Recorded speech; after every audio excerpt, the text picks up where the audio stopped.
What if you were filled with an overwhelming sense of fear when performing everyday normal activities, such as walking to class, using a public restroom, or going to the doctor's office for a checkup? Well, for transgendered individuals, this is a reality. When asked in our class survey whether you're comfortable around a transgender person, 2 people responded they were not, one stating they were severely uncomfortable, and almost half the class responded indifferently, saying that they neither agree nor disagree. And while these results seem alarming to myself, a member of the gay, lesbian, bisexual, transgender community, they come as no surprise, as much as society feels the same way. Either they don't care because it doesn't concern them, or they're fearful of something that they don't know much about. In this solution speech, we're going to look at the many different areas in which transgender people are discriminated against, and also explore some solutions to decrease the amount of discrimination perpetuated upon transgendered individuals. Let's start off by looking at the current hate crime laws in place. These hate crime laws are put into place to prevent what is known as trans bashing when we're talking about transgender individuals. Trans bashing is the narrowing out or selective hate crime against somebody on the sole basis of them being transgender. Currently, there are only 14 state statutes that protect transgender individuals in their hate crime laws, and this is according to the Anti-Defamation League's website, cited November 7, 2012. This number is far too low and rather grim when looking at the protections of transgender people have against these kinds of violence. However, there have been a few steps in the right direction. For example, President Barack Obama signed into law October 28, 2009, the Matthew Shepard and James Burr Jr. Hate Crime Act.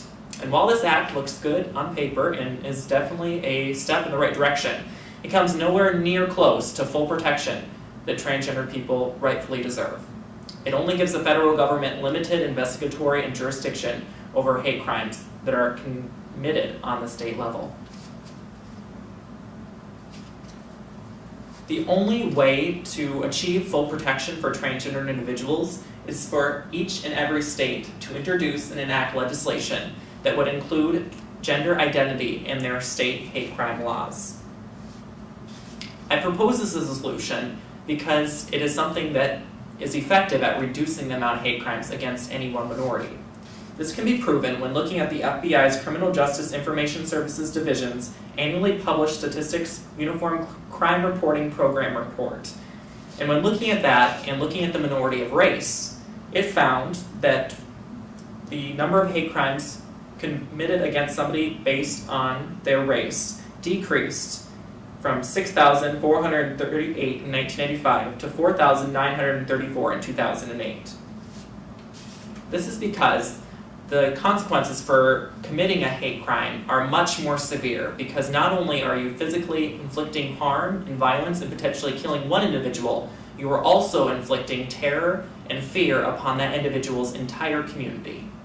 This is according to an article by Michael Lieberman in the summer 2010 issue of Dissent. More severe punishment for committing these hate crimes on the basis of somebody just being transgendered will deter criminals away from committing them. The next area of discrimination in which transgender people face is simply getting a job and retaining it, employment discrimination. Currently, there are only 12 states plus the District of Columbia that prohibit discrimination in the workplace. And this is according to the National Center for Transgender Equality website, cited November 8, 2012.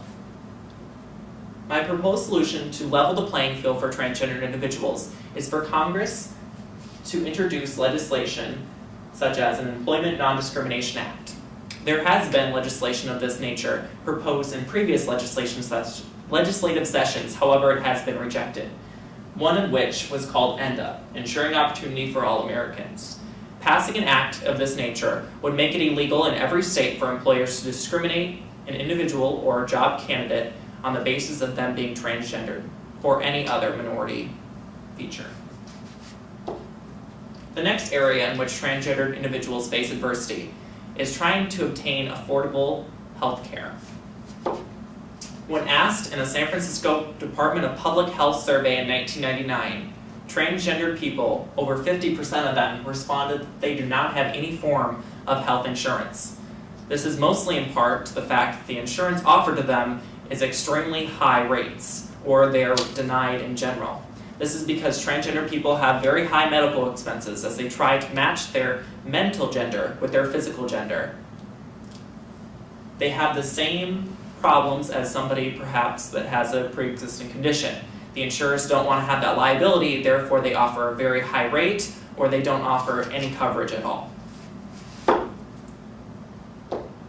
My proposed solution to combat this discrimination is to support a system that has been proposed and widely talked about in the last few years of President Obama's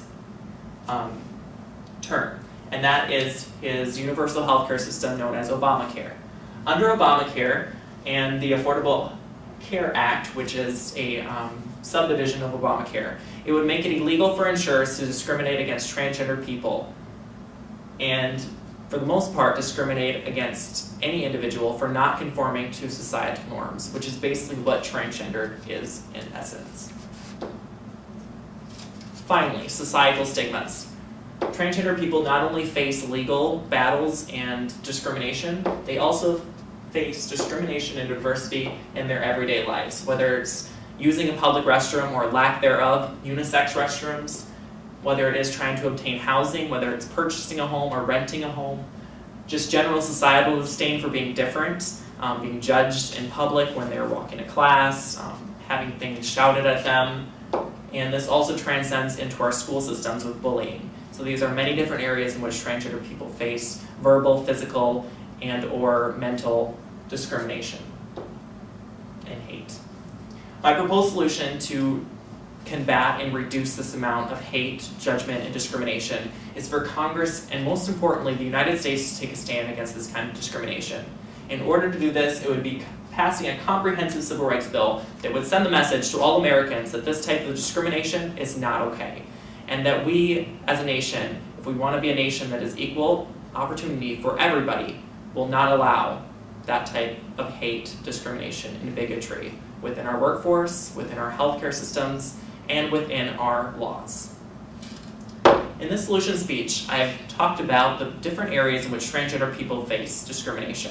Those include in our hate crime laws, employment and health care discrimination, and general societal stigmas. I hope that after watching this presentation, that you have a better knowledge of the many different areas in which transgender people face difficulties. And I hope the next time you encounter a transgender individual that you will think twice before judging them.